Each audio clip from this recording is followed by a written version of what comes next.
انسان کی عزت اس کی روحانی اور اخلاقی قدروں سے ہے، نہ کہ جسمانی حیثیت سے۔ انسانیت کی اصل پہچان اخلاق اور اس کا کردار ہے۔ خاموشی ایک ایسا دروازہ ہے جو زبان کو غلطی کرنے سے بچاتا ہے۔ کم بولنا اور سوچ کر بولنا عقل مندی کی علامت ہے۔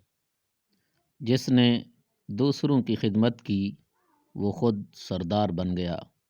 دوسروں کی مدد اور خدمت انسان کو عزت اور عظمت بخشتی ہے۔ اگر تم چاہتے ہو کہ تمہارا نام ہمیشہ باقی رہے تو نیکی کرو اور ضرورت مندوں کی مدد کرو، کیونکہ دوسروں کے لیے بھلائی کرنے والا ہمیشہ یاد رکھا جاتا ہے۔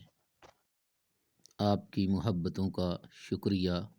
چینل کو سبسکرائب فرما مزید ویڈیوز دیکھنے کے لیے نوٹیفیکیشن آن کر دیں۔ اللہ آپ کا حامی و ناصر ہو۔